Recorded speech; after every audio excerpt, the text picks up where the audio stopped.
down, chop it down, chop it down, you gon' chop it down. Chop it down, you gon' chop it down. Damn, set, watch him throw the ball, we gon' pick it off.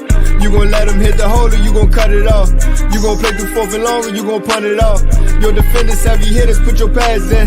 Don't be looking for the ref to throw no flags in. Keep the helmet on, keep the cleats tight. You the type to want to win by any means, right? You should look alive. This is Trap or Dive. Yes, sir. Welcome back to another Trap or Dive podcast. I'm your host, Mual, Jamal Forrest. Riding solo, man. We got a good guest in here this morning, 9 a.m. On the East Coast time. I don't know what time it is over there in Sweden, but at the same time, you know, Mark Bullock is joining me right now to kind of close the chapter, at least on the initial analysis of these guys. I don't think it's going to be done completely until we actually see them on the field and we kind of marry the pre-season or pre-mini camp analysis or films breakdown with actually what they're playing, what they're looking like on the field. But at the same time, like I said, Bullock is here. We're going to talk a little bit about these draft picks. But before I get to Mark, if you are new to the Trap or Dive podcast, make sure you hit that like button. Make sure you hit that subscribe button. Definitely appreciate that. On the audio side, if you haven't done so already, man, and you like the content, make sure you hit that follow button. Give us a rating and review. It takes 2 seconds to do it. And it's free to show your support that way too. But nonetheless, showing your support works out in any capacity. Mark, how you feeling, boss man? How you doing? Yeah, I'm doing pretty well, thanks. To answer your earlier question, yeah, it's 9 a.m. for you. It's 3 in the afternoon for me. So we're 6 hours ahead of you on the East Coast here in Sweden. So what are you usually doing around this time of day? Like, is this just usually like a film, like you're barreled down in the film study and looking at things like that? Yep, basically, especially the last few weeks now that we actually have guys to specifically watch and study rather than like speculating of this could be a guy they might target in the second round and this could be a guy they might target in the third round. Now we have the actual guys. It's basically the last week or so has been, pretty much all day watching as much as I can of A, trying to get the film to watch them, and then B, watching as much as I can and clipping stuff up and trying to write up some articles to break these guys down. I think the most relieving part, at least from our side, because like the projection part, you nailed it. Like it's like you're just shooting darts and just hoping like, please pick one of these guys so I don't have to worry about doing another breakdown. But at the same time, when they pick them, it's like, all right, no more guessing. If they got one of our guys that we looked at, cool. But at the same time, we got a list of guys that we can look at. We don't have to worry about nothing else. Is that a little stress reliever once the draft is done, so you ain't got to worry about none of that BS before? Yeah, 100%. It's very nice to go from, as you say, kind of throwing darts, being like, oh, maybe they might want this guy. I'll do a quick post on him, or maybe they'll like this guy. I'll do a clip or two on him, and then it's like now we can finally settle in and be like, okay, these are the guys they have. This is what they're going to roll with. And you can kind of really dive into what exactly their skill sets are, what their traits are, what they can bring to the team, and try to figure out ways they might try to use those skill sets within the offense or defensive system that they have in place. Shout out to when we're on that topic of shooting darts, shout out to Dallin Holker, Colorado State tight end. I really liked him. He went undrafted, and Washington didn't take him. So it's like, what did I spend my time hoping that they was going to get a tight end and Dallin Holker? They did get one, but we'll cross that bridge shortly. Let's kind of go in order in a sense. I respect and appreciate your work. And so I hear a lot of the conversations you have when you do your podcast and when you talk, and even on Twitter, obviously. Jaden Daniels, I kind of know like the variation in which you started ranking your guys, where things started, and then how things shifted. Let's kind of start with Jaden for you, Mark. How did that turn out in terms of where did you have him? But also, what do you think about Washington ultimately, as the information has come out to this point, sticking to their guns and understanding that Jaden was probably their guy for a long time before this draft even took place on Thursday. Yeah. So when we got to January, I kind of sat and watched the top 4 quarterbacks, and my initial order was, well, Caleb Williams has been my number 1 guy throughout the whole off season. I never budged off of Caleb Williams being the number 1. After my first watch of all of them, I had Jaden Daniels 2, I had Drake May 3, and JJ McCarthy 4. And then kind of I gave him a little watch where I watched some more games that I hadn't seen before. I got access to some more footage, and I kept Jaden 2. I got JJ McCarthy up to 3 over Drake May, and then for a little spell I had JJ at 2 over Jaden because I just kept seeing Jaden taking some hits that I was like, these hits, man, they're tough to see him lasting in the NFL doing that. And obviously you hope that he can clean that up. But ultimately, the weekend before the draft, I had one more watch. I watched 8 games of each guy. I rewatched a bunch of it, and I came to the conclusion I was right with Jaden at 2. I stuck with JJ at 3 over Drake May. So yeah, that was kind of where I came to. Was the main red flag I had over Jaden was the hits that he takes and being able to hold up. And you think it's an easy fix. You think you just go tell him, hey, look, protect yourself, slide, step out of bounds, don't cut up field for an extra 5 yards, just protect yourself. But when you have a competitor like him, and everything we've heard about him is that he is this fierce competitor that wants to make the most out of every play, and you can see that on the film. But telling him, hey, control yourself and just protect yourself and get down and give up 5 yards to protect yourself on, if it's 3rd and 7 late in the game, is he gonna, and he takes off scrambling, is he gonna, pull up 2 yards short and have to punt the ball away and lose the game, or is he gonna sort of dive for that extra 2 yards to try to convert? And I think that competitor in him is going to take over, and that's going to expose him early to some hits until hopefully he takes a few that aren't too serious and don't injure him, and then he starts realizing, hey, this is a different level at the NFL, and he protects himself a little bit better. But everything else you see, the deep ball accuracy is insane. The touch is amazing.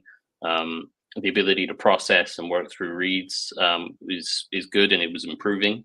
And you saw the improvement of that over his college career. I really liked how this final year, he was starting to develop the ability to, work through 1, 2 to 3. And if it was like, say, a sail concept, he was getting to the backside dig and that kind of thing. He was working 2 backside reads rather than just, obviously when you have receivers like Neighbors, you can quite often, your first read will be open. But when it wasn't, or when the coverage kind of took that first initial read away, he was able to progress and move on.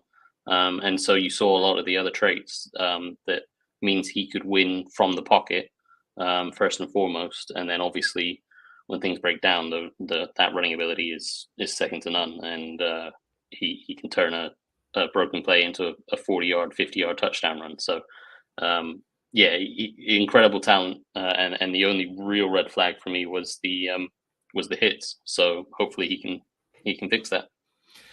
Yeah. I think one of the more impressive things, and you touched on damn near all of the good and then the concern, but like one of the more impressive things is just understanding, or just like when you watch Jaden, for me, I think that he understood the complexity of quarterbacking.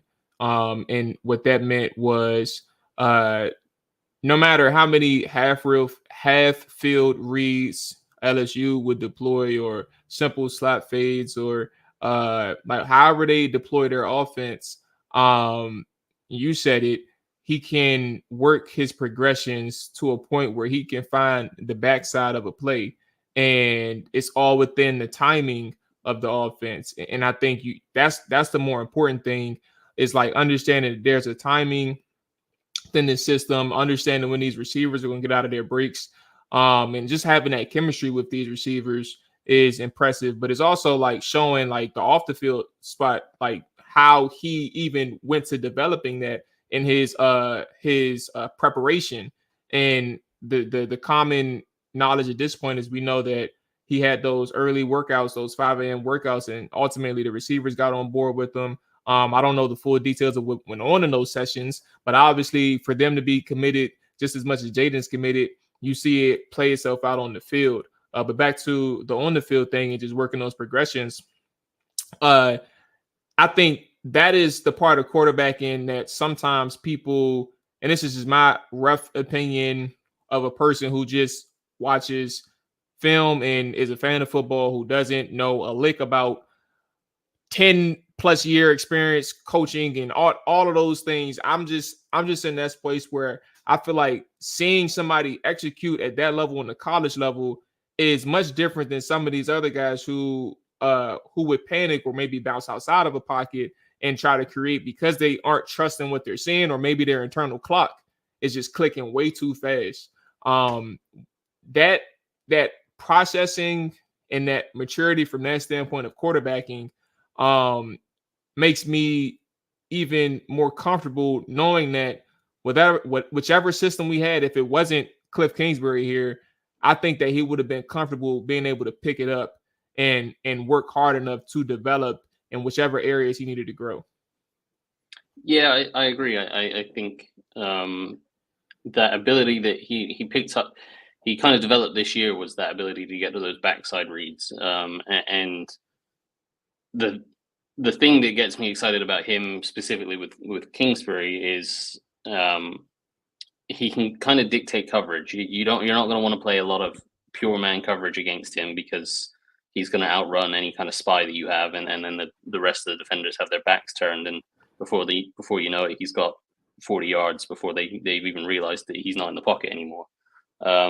So that can kind of dictate that you're going to play some zone coverages, and then that can play into, you know, his strengths. In college, we're throwing down the field and outside the numbers, and so you can use a lot of sail concepts or flood concepts to flood one side of the field and beat those zone concepts. And when defenses adjust to try to take those away, that's when you need to be able to work to that backside dig.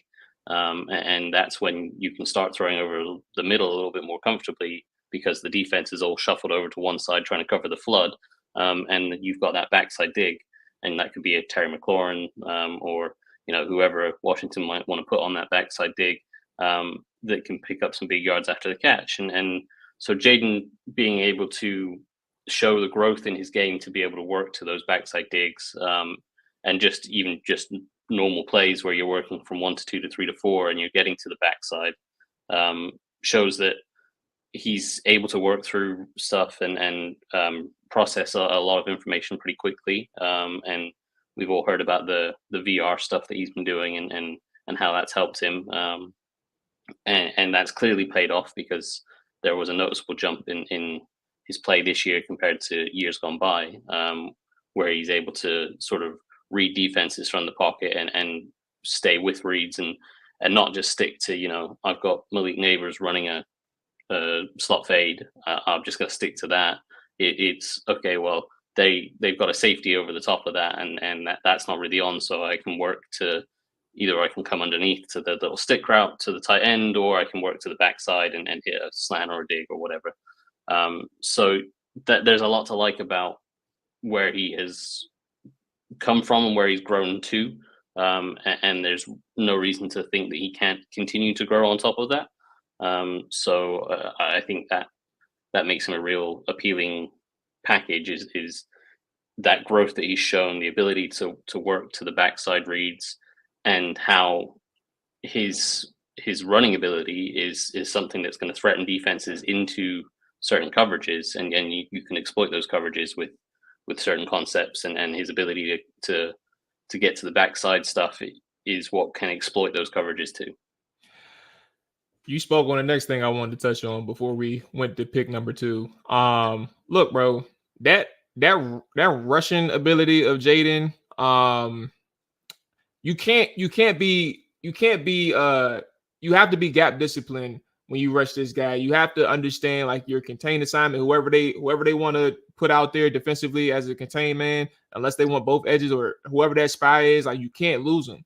And I think the biggest thing with Jaden, it was two parts. One is understanding that because I had a preconceived notion before I came into the season, just watching him last year. I thought he was a guy who just took off too much. And that was me ignorantly, like just watching. Like I didn't like do it any deep dives. I just watched him.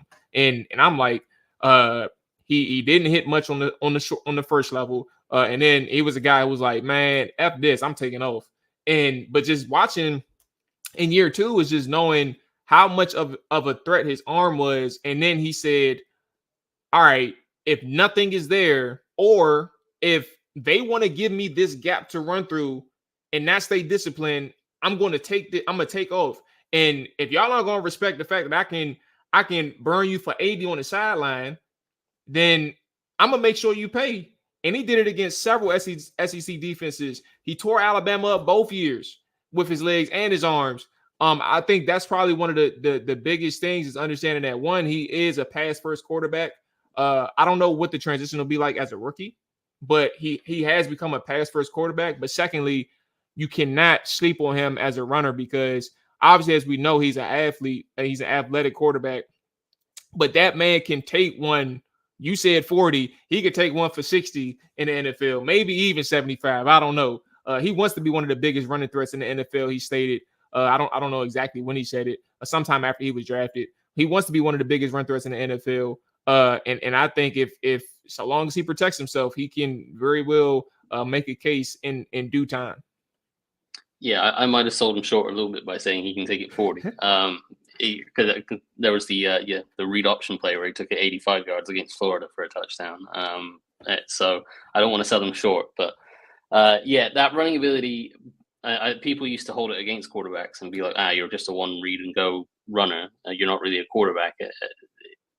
Now I think people have started to respect that actually, as long as you can do the quarterbacking stuff, the running ability adds a hell of a lot to the offense. And we saw it here in 2012 when RG3 came in and they brought in the read option elements that made the run game so much stronger, that stopped defensive ends from really rushing that hard on play action stuff because they weren't sure, was it a run, was it a pass, was it a read option play? And then they were sitting there pausing, and by the time they started to rush, RG3 had thrown it over their head to Garcon on those little drift routes, and Garcon was 30 yards up the field. So, like, it adds a lot to an offense. So if you have that ability, it raises the floor of the offense, and it just makes the team more explosive. You can, as I mentioned, you can dictate coverages. People aren't going to want to play. You certainly can't play two man against him. You can't have two safeties back deep and everyone else playing man coverage with no spy. And even if you have a spy on him, like if that spy is a linebacker, there's no linebacker that's going to run with him. You're going to have to put a real good athlete spying him. And that means that's a good athlete that's not covering someone else. So it really does dictate a lot of coverages. It makes it really hard to play lots of man or lots of match coverages because, again, that takes the defender's focus away from the quarterback and onto the receivers.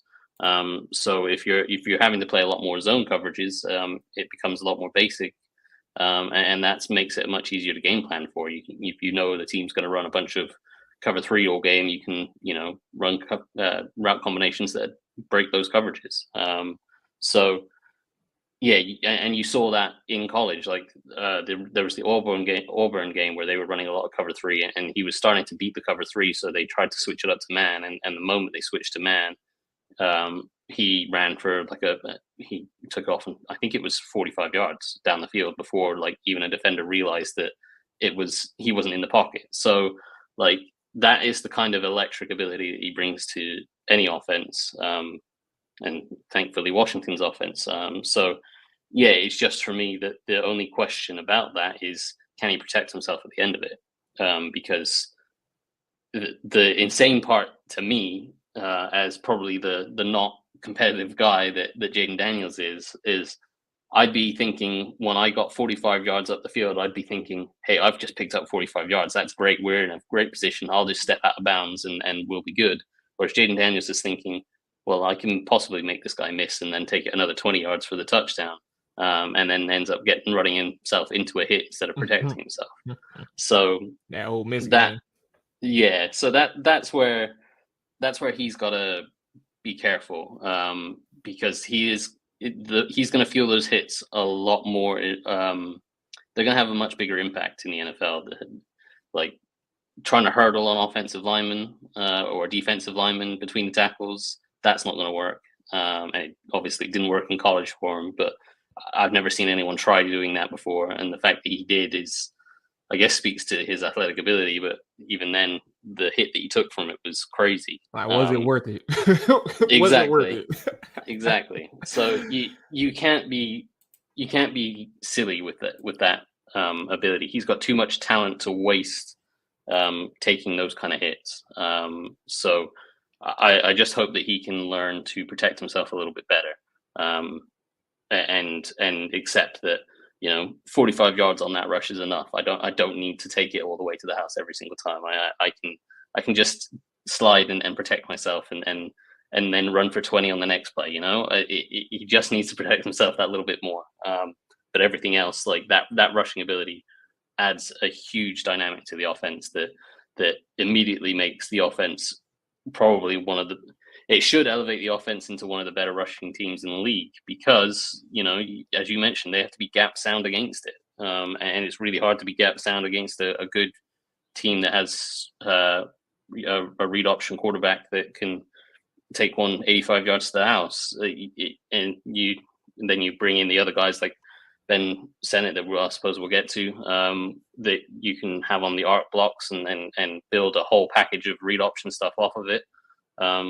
It just makes the offense so much more explosive. And that was something they lacked massively, or have done for probably 5 years now. Mark, when are we trading Jonathan Allen now that we got Johnny Newton? Are we doing it in the offseason, or are we going to do it before the trade deadline? We're going to do it after the season? How are we going to do this? Let me stop before people take me serious. What do we think about Johnny though? I think I like this pick. I love this pick. I went into it. I knew nothing about him. I didn't study any defensive linemen, defensive tackles. I watched some edge rushers, but I didn't study any defensive tackles going into the draft because I didn't think they were going to draft one. And then when they drafted him, I was like, okay, well, they must think he's just the best player available. And so I went into it expecting him to be good. When I watched the film, he was not just good, he was dominant. And he just constantly beat guys and beat them over and over again. And then he'd line up on the other side and he'd go beat the left guard instead of the right guard. Or he'd line up over the tackle and he'd go beat the tackle instead of the guard. And he just kept winning. And I just couldn't believe, so a little insider thing is when I'm studying, usually when I'm studying defensive linemen, I will go through and I'll record clips of plays that I'm like, okay, this is a good play. I could maybe highlight this, or this is a good job of him stacking up a guy and shedding a block and making a tackle in the run game. So I'll record a clip of that. I'll usually get maybe 10 to 15 clips a game out of a normal defensive tackle if they've had a good game. The first 4 games I watched of Newton, I had about 25 to 30 clips from each game. He was just dominating. It literally made me question, is he just playing a load of backups here? Are these offensive lines terrible? Because he was just so dominant. And I don't think people understand just how good he was in college and how good the film is. And again, maybe those offensive lines were below par, but Penn State sent 2 offensive linemen to the NFL this year. And he dominated that game. Iowa typically has decent offensive linemen. He dominated that game. I don't think it was the offensive lineman being bad as much as he was just really good. So I love this pick. I think he's going to be amazing. I don't think fans understand just how good he is. I don't want to hype him up because I don't want to give him these expectations that, hey, he's going to be a Hall of Famer. Only go off what you're watching though. If you like it, you like it. He was easily the most fun player outside of Jaden Daniels to watch, and I'd even put him on almost on par with Jaden. I had a little bit of fatigue watching all the quarterbacks 3 times round. So by the third time I'd watched Jaden, I was like, okay, yeah, you're just showing off running for 50 yards on this play at this point. But yeah, with Johnny Newton, it was so much fun. And the film says he should be really, really good. But to the Jonathan Allen thing, I don't think you trade Jonathan Allen. I think you go with 3-man fronts and use all 3 of those guys. It doesn't make sense at this point because, like, John, I think the biggest thing with John and Duran is they didn't have. First off, you had Ridgeway and Fedarian Mathis backing those 2 up, but you never had anybody with pass rushing ability like John and Duran to really take over if they needed a breather. Like, it makes no sense for me to trade Jonathan Allen this year just because they drafted Newton. But back to your point, I really did agree. It makes no sense for me. No, I wouldn't be trading him. I know people are talking about, like, long-term vision, and you get his contract is very tradable, and you can get some future assets, and he's approaching 30, and I get that. But I think last year was somewhat of a down year for him, but we forget that he played the whole year. It hurt, and he still played pretty well. And being able to rotate, as you said, a decent pass rusher in behind him so that he's not having to do all the pass rushing himself should really help him. And it gives them a lot of flexibility in the different kind of fronts they want to use. They can still play their normal 4-man front if they want to, but they can go to a 3-man or a 5-man, depending on how you classify it. And you can use, or you could use a heavy end. You could have Allen or Newton play as a heavy end in a 4-man front. You can move these guys around. That was the craziest thing I saw with Newton. Like, he's 303 pounds, something like that, defensive tackle. And there was a couple of reps in the Iowa game where he was moving around like Michael Parsons. They had him line up at Mike linebacker at one point and rush over the center. It was insane. So you can move him around. He can play pretty much any technique on the offense. I was going to ask you about that. Do you prefer for him to, like, line up primarily at 1, or you prefer that versatility given a particular matchup? Yeah, I'd play him as a matchup guy, and then that's what Quinn and Witt did in Dallas. They very rarely lined everyone up in the exact same spot all over again, unless Parsons was just dominating a specific person. It was move guys around, find the best matchup, and then stick to that. So I would move him around. I'd move John Allen around as well. I think if you're playing a 3-man front, you could probably play somewhat of a bear front if you wanted to, or you could either have Allen and Newton both as 3 techniques and Payne over the center, or you could have them a little bit wider as a kind of more traditional 3-4 front, and you could have Allen and Newton as kind of 4 eyes inside the tackle, and you could play. You could still play 1 gapping stuff from that, but you could play some 2 gapping. They're all capable of that. So it gives them so much flexibility to move guys around and match them up however they want. And that's what Quinn and Witt were all about from the defensive front, was finding matchups and sending rushers and attacking those matchups. So yeah, it should be a lot of fun. Mike San Ristel, DB out of Michigan. It's so crazy, Mark. The first night, or the night that he got drafted, I was saying his name completely wrong this whole time. I was drinking on stream too, so I'm gonna just blame the alcohol for calling him what I say, saying Risty, strange stool, like just a whole bunch of ignorance just spewing out of my mouth, and nobody on stream corrected me. Shout out to everybody who watches the live stream. Y'all did a terrible job. But Mike San Ristel, their second round pick. Mark, what do you think about that man from Michigan? Yeah, everyone obviously loves the feistiness of him. Everyone loves a kind of a little bit of an underdog story. I don't want to put that underdog tag on him, but with the size, being 5'9", in the real world, that's perfectly average. Yeah. In the NFL world, that's very undersized, even for a nickel. But you like the feistiness, you like the competitiveness, you love the toughness. And you like the coverage ability. That's the thing that's most important, right? Is the ability to cover. And I think you do have to be somewhat realistic with him. At this point in time, he from my studying of him, he struggled a little bit in press coverage. And obviously he's only 2 years into playing defensive back, so you have to give him some leeway for that. So when he's playing press, or more when receivers are kind of level with him and they're tight to him and he can't get a clean read on exactly what they're doing, I felt he struggled a little bit more to stay with guys. When he plays a little bit more often with vision, which is how I think Quinn and Witt will play him anyway, or most of the defensive backs. That was their kind of style in Dallas, was they would blitz aggressively with the front. They would let the DBs would play a lot of man coverage, but they would play off with vision. They'd be 5 to 10 yards off, and they just force the ball out so quick because of the blitzes and the rushes up front that the quarterback would have to throw quick game stuff. And when you're sitting 5 or 10 yards off, you can break on those quick game stuff and jump routes real nicely. And that he's very, very good at. He's very instinctual. And when he has that vision of being able to peek into the backfield and locate the ball, he has great ball skills. Obviously, being a former receiver helps with that. But he just needs a flash of the ball to make an interception. I can't remember the game it was. Was it the Washington game? One of the interceptions? No. Daddy House touchdown? Yeah. It was one of the playoff games.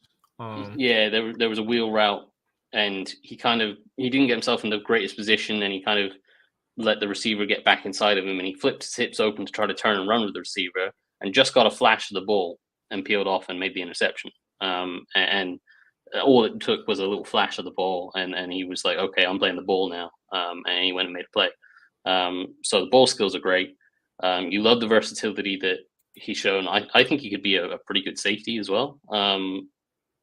Not necessarily a strong safety you want in the box fitting the run, but you see the versatility. Sometimes they played a lot of that kind of disguised Tampa 2 stuff where he'd play the slot and then rotate back deep to a deep half. He got an interception. That was definitely in the Washington game, in the championship game. His interception in that game was when he was in the slot playing the deep half of Tampa 2. It was actually stuff that Quan Martin did quite a bit in college, which was playing the slot and rotating back to a deep half or a safety spot. So that could be an interesting thing for those two to figure out, using those two in similar kind of roles going forward. So that's another part of it. But yeah, I like him overall. I think he does still have some stuff to work on. Obviously, only being a defensive back for 2 years, you can't expect too much of him. And where he's at that point in his development is fantastic. I do worry about his ability to, as I say, press, and when receivers get close to him, he can lose track of them a little bit because he doesn't have that wide vision. But when he plays off with vision and in that scheme style that Dallas played, where they were super aggressive and attacked and forced the ball out quickly, he suits that perfectly. And so I think he should be a good fit. Well, one question for me that I think is at least worth putting it out there. His frame, 5'9", I think he's like 180 something. Yep. Like, there was one thing that I was very confident in going into last season, and it was, now granted, I think that Emmanuel Forbes, he took good angles making plays at the point of attack, and that kind of relatively kept him clean at Mississippi State. But he made some business decisions, and it showed itself in his rookie season as well. But even besides that point, I haven't watched Sam Ristel to see if he makes business decisions. As you know, and I'll repeat it to the audience, I'm working backwards. So I've only watched Luke McCaffrey and Brandon Coleman and Ben Sinnott for that matter. But Mike has a smaller frame, and I think the same issues or concerns that people had for Emmanuel Forbes, I think it is applicable to Mike. And I think while even you get all the rave from a future head coaching Hall of Famer that used to coach the Alabama Crimson Tide, and he retired a couple of months ago, right? And you get a lot of love from a whole other bunch of college analysts, and obviously your former head coach as well at Michigan. I don't know, or I would be interested to see like what sustainability looks like for Mike on the NFL level, because they're not going to shy away from him putting him in a difficult matchup if you have a smart enough head coach. They're not going to shy away from running in your area wherever they find you on the field. They're going to test you. They're going to try and take clear advantage of that, and maybe even get an offensive lineman or a tight end on you on that next level. So I think from that standpoint, my question to you is, what do you think about that? But what do you think about the idea of like when or how often Washington can use him? If that makes sense. Yeah, there was some questions about his ability to kind of fit the run. When you're a nickel, you do still have to be able to fit the run, especially with the amount of teams using a big slot now, following that kind of Rams trend where they had Cooper Kupp and Puka Nacua that would basically be an extra tight end, but count as a receiver. So you'd bring a small nickel in, and then they'd line up as a tight end and get blocked. So yeah, there was some concerns about that from me. The Alabama game, he had a pretty bad one. I think Washington can protect him a little bit more than Michigan did. Michigan played him basically all the time, and so in the Alabama game, Alabama tried to target him, and so they would put 2 tight ends on the field, or sometimes 3 tight ends on the field, and run right at him. And because he was kind of the star or the nickel, he would have to match up on one of the tight ends, and I think they got a 40-yard touchdown running at him, and he was a little bit late to read run. That was a tendency he had, he is a little bit late to read run sometimes, and so he was a little bit late to read run and fit, and that allowed the running back to come through and kind of square him up and give him a little move and beat him, and then go down the field for a 30-yard touchdown. So yeah, there is a little bit of a question there, but I don't think Washington will have him on the field against sort of 12 personnel or 13 personnel. I think they would keep him as pretty much a pure nickel. So only if you're playing 11 personnel, and that's probably adjustable as well, I would think. When you have a guy like Quan Martin that could play there, more of a safety body, or Jeremy Chin you could put there if you've got, certain personnel matchups. If you got, like I talked about with the Rams, if you play in the Rams and it's Nacua or Kupp that are in the slot that are known to be really good blockers, you could put a bigger body in there. But if you're playing a team where they have like a Jamison Crowder type in the slot, then you use him and he'd be fine. But I think there's no lack of willingness. There's no lack of toughness for him. I think he will hold up okay. And he's certainly very happy to get mixed up with big guys and go fit the run. He's just a bit slow to read it, and that can make him slow to get into the right spot. And so that can obviously lead to issues for him getting blocked. But he will take on guys very happily. And he, against wide receivers that aren't like significantly bigger than him, like 6'4", 230 pounds or that kind of style, he can take those guys on, and he's feisty enough to kind of reestablish an edge if the defensive end crashes inside or whatever. So he has some potential there, but you're right in that I think Washington will have to limit his exposure as much as they can to the run game, certainly early on. Once he gets a little bit better at processing and reading run and understanding where he needs to be in his fits, they can use him a little bit more. But yeah, the size is obviously a question there, and it's something they probably have to protect him from a little bit. Before we get into Ben, I know you said you were light or still working through McCaffrey. Brandon Coleman, you said the same thing, right? You're working through Brandon as well. I've done Coleman. Okay. I've done a little bit of McCaffrey. Okay. All right. Cool. So we'll stop it. We'll stop at Brandon. Let's kind of get through Ben. What do you think about Ben in this offense? Obviously, Adam Peters mentioned a couple times how much the importance or the priority or the emphasis, excuse me, that San Francisco had on their tight end groups. Obviously, Kyle Juszczyk and George Kittle means a lot to San Francisco's offense. Ben Sinnott, he envisions the same thing with him to some degree. Not exactly clones, but just the role.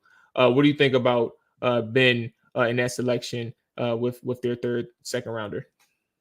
Yeah, I like him. I think he's maybe the one that's getting a little too much hype. I think the two. I thought. Sanders, all right, go ahead. I know I was just like I thought I was the only one. My heart dropped in a good way. I was like, oh my god, because I didn't know what to say about him. Go ahead, Mark.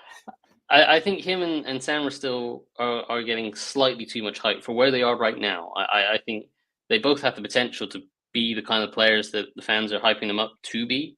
But right now they're not there yet.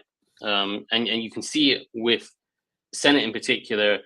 Like, he can be a good blocker, but he's inconsistent. And quite often he will go for the kind of impact block where he thinks he's a 300-pound lineman that can throw his weight around and knock guys over easily. And he forgets that he's actually 250 pounds, and the defensive end he's trying to bulldoze over is 280, and he kind of bounces off them a little bit. So when he gets his technique right, he's a decent blocker. Decent might be harsh. He's a good blocker when he gets his technique right, but too often, he goes for that impact block where he'll kind of drop a shoulder, almost like a safety coming down, trying to knock a guy out rather than wrap him up and tackle him properly. He'll go for that style of big hit to try to impact the guy, and he just doesn't have the thump to do that. But when he gets his technique right and he kind of gets his hands placed well and actually tries to put his hands on guys and then drives his legs behind that, he's a good blocker. And he is versatile. You can move him all over the place. You can line him up at fullback, H-back, tight end, and he can add a lot to your run schemes. He had a really, really nice rep against Texas where they did a little trap scheme where they had him come in and kind of block down on the defensive tackle, and the running back kind of paused, and Sennett had to kind of sustain that block for longer than he probably should have done against a 300-pound defensive tackle, but he did. And that just shows when he gets his technique right, he is capable. But that technique is inconsistent. And so there are going to be bad plays from him this year until that technique is consistent and he stops trying to go for the big impact plays. As a receiver, I feel like, again, the potential is there, but he hasn't fulfilled it yet. There is certainly enough speed to threaten the seam. There's enough fluidity to him that he should become a decent route runner, but his routes aren't particularly clean yet. He has really nice hands. He can catch. He consistently catches the ball away from his hands. Away from his body with his hands rather than letting the ball get into his body. I would like to see him use his size a little bit more as a receiver. I've seen a couple reps of him. Sometimes he gets jammed a little bit and struggles to get off sort of press coverage. And there's a couple of plays I've seen of him where, he's kind of running a middle hook and he's sitting over the middle, and you'd like to see him use his frame to kind of shield the ball off of defenders when it's being thrown to him. Maybe the quarterback's a little bit late on the read. But that's where you see a guy like Travis Kelce or George Kittle, the best tight ends in the league. They use that frame to be like, I'm 6'5", 250. I can hold off this little defensive back and protect the ball away from them and make the catch away from them. And he doesn't box guys out like you would like him to at this point. So I think there's a lot of room for him to grow as a receiver. And I think, as I say, there's potential there. That the movement skills seem to be decent. The hands are really good. The ability after the catch is there. But he just needs to sharpen up like his route running and the techniques and getting all that kind of consistent to become the kind of player that Adam Peters was describing when saying a mix of Juszczyk and George Kittle. Last one, Brandon Coleman, tackle / guard out of TCU. I put out a film breakdown on him already, Mark. What you said about Johnny Newton, because I haven't gotten to Johnny. I feel about Brandon.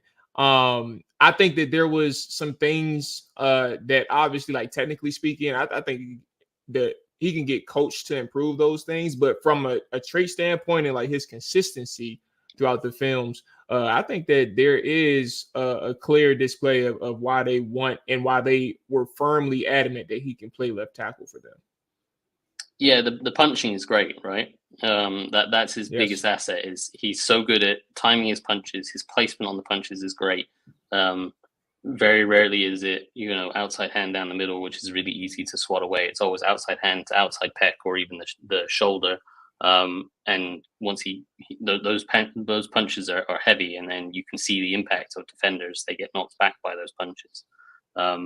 My main concern with him as a pass protector was he quite often throws two hands at the same time. And when you see a blocker throw both hands, there's two issues with it really. Is when you throw both hands, it's easier for a defender to use kind of a side swipe or club and knock down both hands. And then you've got no hand free to recover. So that's one issue with it. The other is if you're throwing both hands, you're often throwing your entire weight behind both of those hands, and you can tend to lunge at a guy and you lose your center of balance and you lose your technique a little bit. So the two-handed punches and the lunging were the two main issues for me, but I think he can get around those, as you say, with some good coaching. Lean a little bit more on the independent hand usage, which you do see some of. I'd just like to see a little bit more. But the punch is really good. The feet are quick enough, and the combination of the feet being quick enough and the punch being so strong, and the timing of those punches being so strong, tends to cut off the kind of speed rushers and stop them from beating in for speed off the edge and force them to work a secondary move. So I think there's certainly a lot of potential with him as a pass protector. I felt like he was lacking a little bit more as a run blocker than as a pass protector. I thought his pass protection was pretty good. I didn't see as much redirecting as I would have liked. I watched 4 games of him, and 2 of them were the kind of Georgia and Michigan games from 2022 or 2023. Yeah, whatever. Those playoff games from the season before. So I would have liked to have seen a little bit more kind of stunts thrown his way where he's having to redirect and pick things up a little bit better. But that's not to say he can't do it. I just haven't seen him do it as often as I would like to have seen him do it. And he certainly, as I mentioned, the foot speed is quick enough, so in theory he should be fine at that. But yeah, I felt as a run blocker, I just felt he was kind of lacking. He didn't quite have the thump that I was expecting, especially when you talk about a guy that his hands are so strong and that punch is so strong as a pass protector. You would think that would translate to the run game, but it kind of felt like he was a bit passive as a run blocker and kind of was more just securing his gap and not really dominating guys. He wasn't mauling guys. And to me, that usually when you talk about a guy being kind of either a tackle or a guard, it's either a question of arm length, which it isn't for him, or are they kind of a mauling run blocker rather than a pass protector? But he's kind of neither of those issues. He's more of a finesse pass blocker and not really a run blocker. So yeah, I think he can hold up at left tackle. I would love to see more from him in the run game. I'd love to see that kind of the strong hands that he has in pass protection show up in the run game and really dominate guys. But I think the basis for what you want at left tackle is obviously pass protection. And I think there's certainly a lot of good traits there. Yeah, I think you hit the nail on the head with Brandon. And I like how you phrase, like, it's like you want to see more in the run game. I think, like, when I look at it from his standpoint, I think that, like, he just does enough to get the job done. And I think that works. But I do notice, like, you don't see like a competitive side where like the leg drive is overwhelming, or like he's handling the one-on-one situations. I also think sometimes like his actual hand placement in the run game can be more inconsistent than where it is as a pass blocker. So I do think for the run game aspect, he'll need some work there. But I think once if it ultimately clicks for him in the run game just as good as it does in the pass game, I think you can ultimately. I mean, granted, I want to preface that part what I was about to say by just saying sometimes you just do have offensive linemen who are really good in the run or who are really good in the pass, and it works out for your team so long as you got a well-built offensive line. So maybe he does just become a really good pass protector, which in Jaden's case works out. But if you can get it to click in the run game too, where he can really show off that physical toughness that he has, the long arms, and being able to dominate in one-on-one situations, then maybe we got something here. But he has to beat out Cornelius Lucas first. So there's a long way to go. And I want to preface, people ask me, like, is he a day one starter, Mark? And I preface that by saying, I always say we'll see, because I'm not going to put any expectations on these guys. I think that Coleman shows starting level traits. Does that mean he's a day one starter? But we'll see how he does with Corn Lucas, man. Yeah, if it's a straight battle between those two, I wouldn't be surprised if Coleman wins out. I still feel like there's another move coming. I would think they bring in another veteran at some point, and maybe that's after kind of rookie minicamp and OTAs. Maybe that's just before training camp, and they want to get Coleman in there and see how he does against their guys. And maybe he wows them in OTAs and stuff, and they go, okay, we're going to give him the chance. But I would expect some sort of veteran to be signed as well, and compete with him. And if he wins out, then great. I feel like for a team that is likely to be more based on run and play action stuff, for a young quarterback in Jaden Daniels, I feel like I'd want my starting left tackle, to be a better run blocker than what he is right now. And again, it's not that he's a terrible run blocker. It's just you feel like there should be a lot more from him, because the traits that he has as a pass protector should translate to being a good run blocker, and they don't at this point. So I feel like Lucas could edge him out there. And if you're going to run the ball, be a run first team, and have a package of read option stuff, and then build play action off of all of that, and you build in the RPOs and the screen game, you're only going to be dropping back 10 times a game, maybe, where you're pure drop back passing. And that's obviously trying to help Jaden Daniels as a young rookie quarterback. At which point are you going to lean more towards the guy that can do more for you in the run game and play action stuff, than the guy that can be the better pure pass protector? I think that's kind of the way they would lean, certainly to start the year. And maybe the situation is Cornelius Lucas starts for the first few weeks, which I wouldn't feel great about as the long-term option there. But if he's starting for a few weeks, you can get by with that until Coleman's ready. Or, as I say, maybe they bring in a veteran and give Coleman a chance to win the spot down the road. Time will tell, boss man. But in the meantime, Mark, I know you got a lot of work to do. You do a good job on your Substack. I want to give you the floor to plug anything and everything that you got going on for the people to look out for. Yeah, so my Substack is just markbullock.substack.com, and you can subscribe over there. You get all breakdowns that I do. I've done articles on every draft pick up until, I've done Brandon Coleman. I'm not sure when this goes out, but Brandon Coleman I've posted today, the day of recording, and I'll have McCaffrey up at some point later this week, and then see if I can find film on the later round guys and get articles around on them. But I've already done a post on Jaden Daniels' skill set, and then a separate one on his fit with Kingsbury. And then I've done a post on Newton and Senra still and Sennett.